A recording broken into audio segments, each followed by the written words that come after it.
अब देखिए, सागर सिन्हा जी हमारे साथ बतौर इकोनॉमिस्ट मौजूद हैं। सागर सिन्हा जी, ये जो वक्त है, ये जो टाइमिंग है, वो और ज्यादा क्रूशियल आपको लगता हो जाती है? एक तरफ लगातार जो ट्रम्प टैरिफ है, इसका हम सामना कर रहे हैं, इसके काट के तौर पर देखा जा रहा है, और दूसरा ये क्योंकि दुनिया की फास्टेस्ट ग्रोथ वाली इकोनॉमी इंडिया है, भारत है, और अभी फर्स्ट अगर हम तिमाही के नतीजों की बात करें तो बहुत अच्छा है। 7.8 की जो ग्रोथ है वो हमने रजिस्टर की है। और अब ये फैसला कैसे आप देख रहे हैं फेस्टिव सीजन से पहले? देखिए, जीडीपी में जो ग्रोथ आई है वो ट्रम्प के टैरिफ के फैसले के पहले का है। बिल्कुल। तो अभी जो असर देखने को असली मिलेगा ना, आपको जब नेक्स्ट क्वार्टर का रिजल्ट आएगा उसमें देखने को मिलेगा कि ट्रम्प के टैरिफ का असर हुआ कितना। ठीक। अब दूसरी बात जो आपने कहा कि ये जो जीडीपी में कटौती, सॉरी जीएसटी में कटौती की गई है, ये ट्रम्प के टैरिफ का काट हो सकता है। तो इससे मैं थोड़ा सहमत नहीं हूं, इसलिए क्योंकि जो आप देखें, हमारे एक्सपोर्टर्स को ज्यादा नुकसान होने वाला है।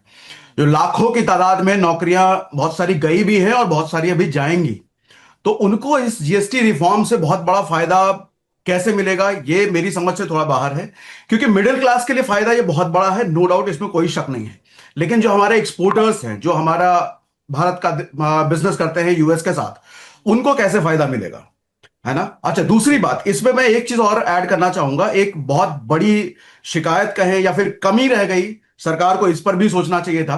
सरकार ने गाड़ियां सस्ती करी, लगभग आप देखेंगे तो इलेक्ट्रॉनिक आइटम या गाड़ियां सभी लगभग आपको 10% के आसपास सस्ती होती हुई दिखेंगी। एफएमसीजी सेक्टर में जाएंगे तो आपको 5% आसपास सस्ती होती हुई दिखेंगी। लेकिन आप देखिए, जैसे गाड़ियों की सेल बढ़ेगी, सस्ती होने की वजह से पेट्रोल डीजल का खपत बढ़ जाएगा। पेट्रोल डीजल एक ऐसी चीज है जो कि राज्य सरकारों के हाथ में आती है, और उस पे अगर 100 रुपए का पेट्रोल है तो उस पर 60% इंसान टैक्स के रूप में देता है। 40% सिर्फ पेट्रोल की या डीजल की एक्चुअल वैल्यू है, 60 रुपए जाता है टैक्स के फॉर्म में। अभी तक उसको जीएसटी के दायरे में क्यों नहीं लाया गया है?